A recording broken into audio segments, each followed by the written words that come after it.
Hi, hello, ನಮಸ್ತೆ. ಎಲ್ಲರೂ ಹೇಗಿದ್ದೀರಾ? ಚೆನ್ನಾಗಿದ್ದೀರಾ ಅನ್ಕೊಂತೀನಿ. ಲೈಕ್ ಮಾಡಿ, ಶೇರ್ ಮಾಡಿ, ಸಬ್ಸ್ಕ್ರೈಬ್ ಮಾಡ್ಕೊಳ್ಳಿ. ವಿಡಿಯೋ ನೋಡಿ ಹಾಗೆ ಹೋಗ್ಬೇಡಿ, ಸಬ್ಸ್ಕ್ರೈಬ್ ಮಾಡ್ಕೊಳ್ಳಿ, ನನಗೆ ಸಪೋರ್ಟ್ ಮಾಡಿ ಅಂತ ಕೇಳ್ತೀನಿ. ಇವತ್ತು ನಾನು ಮೊಳಕೆ ಹುಳಿಕಾಳು ಸಾಂಬಾರು ಮಾಡ್ತಾ ಇದ್ದೀನಿ. ಹೇಗೆ ಮಾಡೋದು ಅಂತ ಹೇಳ್ತೀನಿ. ಮೊದಲಿಗೆ ನಾನು ಮೊಳಕೆ ಹುಳಿಕಾಳನ್ನ ಒಂದು ಕುಕ್ಕರ್ಗೆ ಹಾಕೊಂಡಿದ್ದೀನಿ. ಸ್ವಲ್ಪ ಉಪ್ಪು, ಸ್ವಲ್ಪ ನೀರನ್ನ ಹಾಕಿ ನಾನು ಅದನ್ನ ಬೇಯೋದಕ್ಕೆ ಇಡ್ತಾ ಇದ್ದೀನಿ. ಇದನ್ನ ನಾನು 3 ವಿಸಲ್ ತಗೊಂತೀನಿ.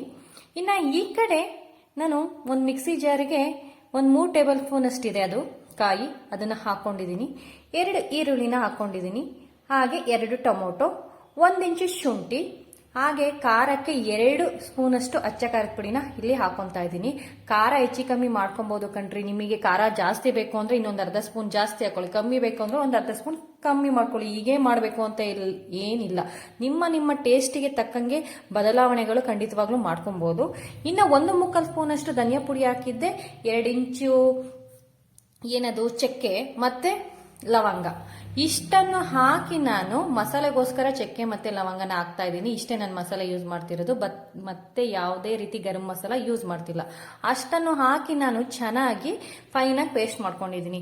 ಈ ಕಡೆ 3 ವಿಸಲ್ ಆಗಿದೆ, ಅದು ಚೆನ್ನಾಗಿ ಕೂಲ್ ಆಗಿದೆ ಕಂಪ್ಲೀಟ್ ಆಗಿ. ಅದನ್ನ ಓಪನ್ ಮಾಡಿ ನೋಡಿದೆ, ಚೆನ್ನಾಗಿ ಬೆಂದಿದೆ. ಅಷ್ಟು ಬೆಂದ್ರೆ ಸಾಕು. ನೀವೇನಾರ 3 ವಿಸಲ್ ಹಾಕಿದ್ರು ಬೆಂದಿಲ್ಲ ಅಂದ್ರೆ ಇನ್ನೊಂದು ತೆಗೆದು ನೋಡ್ಬಿಟ್ಟು ಇನ್ನೊಂದು ವಿಸಲ್ 2 ವಿಸಲ್ನ ತಗೊಳ್ಳಿ, ಆಗ ಚೆನ್ನಾಗಿ ಬೇಯುತ್ತೆ ಅನ್ಕೊಂತೀನಿ. ಟೈಮ್ ಕೆಲವೊಂದು ಹುಳಿಕಾಳು ಮೇಲೂ ಹೋಗುತ್ತೆ, ಟೈಮ್ ಜಾಸ್ತಿ ವಿಸಲ್ ತಗೊಬೇಕಾಗುತ್ತೆ. ಹಾಗಾಗಿ ಚೆಕ್ ಮಾಡ್ಕೊಳ್ಳಿ ಅಂತ ಹೇಳ್ತೀನಿ. ಇಲ್ಲಿ ನಾನು 3 ವಿಸಲ್ ತಗೊಂಡಿದ್ದೀನಿ.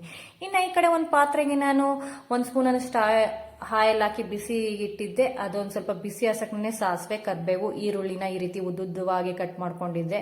ಅದನ್ನ ಒಗ್ಗರಣೆಯಲ್ಲಿ ಫ್ರೈ ಮಾಡ್ಕೊಂಡು ಏನು ಬೇಯಿಸಿಟ್ಕೊಂಡಿದ್ದೆ ನಾನು ಹುಳಿಕಾಳನ್ನ ಅದನ್ನ ಹಾಕೊಂಡಿದ್ದೀನಿ. ನಾನೀಗ ಅದನ್ನ ಹಾಕೊಂಡು ನಾನು ಏನು ಮಸಾಲೆನ ರೆಡಿ ಮಾಡ್ಕೊಂಡಿದ್ದೆ ಅದನ್ನು ಕೂಡ ಹಾಕೊಂಡಿದ್ದೀನಿ.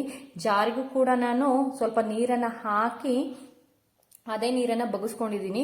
ಅಷ್ಟನ್ನ ಹಾಕಿ ಮಿಕ್ಸ್ ಮಾಡಿದೆ ನಾನು. ಮತ್ತೆ ಯಾಕೋ ಒಂದು ಸ್ವಲ್ಪ ತಿಕ್ ಅನ್ನಿಸ್ತು, ಹಾಗಾಗಿ ಒಂದು ಲೋಟ ಅಷ್ಟೇ, ಕಾಲೇ ಲೋಟ ಅನ್ಕೊಂತೀನಿ, 1/4 ಲೋಟದಷ್ಟು ನೀರನ್ನ ಹಾಕೊಂಡು ಮತ್ತೆ ನಾನು ಚೆನ್ನಾಗಿ ಮಿಕ್ಸ್ ಮಾಡ್ಕೊಂತಿದ್ದೀನಿ. ತುಂಬಾ ಗಟ್ಟಿನೂ ಬೇಡ, ತುಂಬಾ ತೆಳ್ಳಗೂ ಬೇಡ, ಯಾಕಂದ್ರೆ ಹಾರಿದ ಮೇಲೆ ಇದು ಮತ್ತೆ ಗಟ್ಟಿ ಆಗುತ್ತೆ ಸ್ವಲ್ಪ ಸಾಂಬಾರು. ಹಾಗಾಗಿ ಮೀಡಿಯಂ ಆಗಿ ನೋಡ್ಕೊಂಡು ಮಾಡ್ಕೊಳ್ಳಿ ಅಂತ ಹೇಳ್ತೀನಿ. ಈಗ ರುಚಿಗೆ ತಕ್ಕಷ್ಟು ಉಪ್ಪನ್ನು ಹಾಕೊಳ್ಳಿ. ರುಚಿಗೆ ತಕ್ಕಷ್ಟು ಉಪ್ಪನ್ನು ಹಾಕೊಂಡು ಚೆನ್ನಾಗಿ ಮಿಕ್ಸ್ ಮಾಡಿ ಅದು ಚೆನ್ನಾಗಿ ಕುದಿಬೇಕು. ಈಗ ಅದು ಹಸಿ ವಾಸನೆ ಹೋಗ್ಬೇಕು, ಖಾರ ಎಲ್ಲ ಚೆನ್ನಾಗಿ, ಖಾರದ್ದೆಲ್ಲ ಕಂಪ್ಲೀಟ್ ಆಗಿ ಹಸಿ ವಾಸನೆ ಹೋಗ್ಬೇಕು, ಚೆನ್ನಾಗಿ ಸೆಟ್ ಆಗ್ಬೇಕು ನಮಗೆ ಈ ಸಾಂಬಾರು. ನೋಡ್ತಾ ಇರ್ಬೋದು ಚೆನ್ನಾಗಿ ಕುದೀತಾ ಇದೆ, ಕಲರ್ ಕೂಡ ಚೇಂಜ್ ಆಗಿದೆ. ಇನ್ನೊಂದು ಸ್ವಲ್ಪ ಕುದಿಲಿ, ಅದು ಇನ್ನೊಂಥರ ಈ ನೊರೆ ಎಲ್ಲ ಹೊಡಿಬೇಕು. ಏನು ಈ ನೊರೆ ಕಾಣ್ತಾ ಇದೆ ಅದನ್ನೆಲ್ಲ ಹೊಡಿಬೇಕು. ಅಲ್ಲಿವರೆಗೂ ನೀಟಾಗಿ ಕುದಿಸ್ಕೊಳ್ಳಿ ಅಂತ ಹೇಳ್ತೀನಿ. ಒಂದು ಮೀಡಿಯಂ ಫ್ಲೇಮಲ್ಲಿ ಇಟ್ಬಿಟ್ಟು ಕುದಿಸ್ಕೊಳ್ಳಿ. ಆರಾಮಾಗಿ ಅದನ್ನ ಮೀಡಿಯಂ ಫ್ಲೇಮಲ್ಲಿ ಇಡಿ, ಏನು ಉಕ್ಕಲ್ಲ. ಆ ಕಡೆ ಬೇರೆ ಕೆಲಸ ಮಾಡ್ಕೊಬಹುದು, ಅದ್ರ ಪಾಡಿಗೆ ಅದು ಕುದೀತಾ ಇರುತ್ತೆ ಅಂತ ಹೇಳ್ತೀನಿ.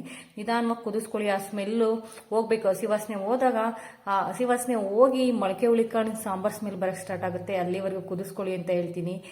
ಮೊಳಕೆ ಹುಳಿಕಾಳು ಸಾಂಬಾರ್ ರೆಡಿ ಆಗಿದೆ, ನೋಡ್ತಾ ಇದ್ದೀರಾ. ತುಂಬಾ ಟೇಸ್ಟಿ ಆಗಿರುತ್ತೆ. ಅನ್ನ ಮುದ್ದೆ ಜೊತೆಗೆ ಸೂಪರ್ ಕಾಂಬಿನೇಷನ್, ಕ್ವಿಕ್ ಆಗುತ್ತೆ, ಈಸಿಯಾಗಿದೆ. ಟ್ರೈ ಮಾಡಿ ಅಂತ ಹೇಳ್ತೀನಿ. ನಾನು ನನ್ನ ನೆಕ್ಸ್ಟ್ ವಿಡಿಯೋದಲ್ಲಿ ಸಿಗ್ತೀನಿ. ಅಲ್ಲಿವರೆಗೂ ಯಾವಾಗಲೂ ಖುಷಿಯಾಗಿರಿ, ನಗ್ನಗ್ತಾ ಇರಿ ಅಂತ ಹೇಳ್ತೀನಿ.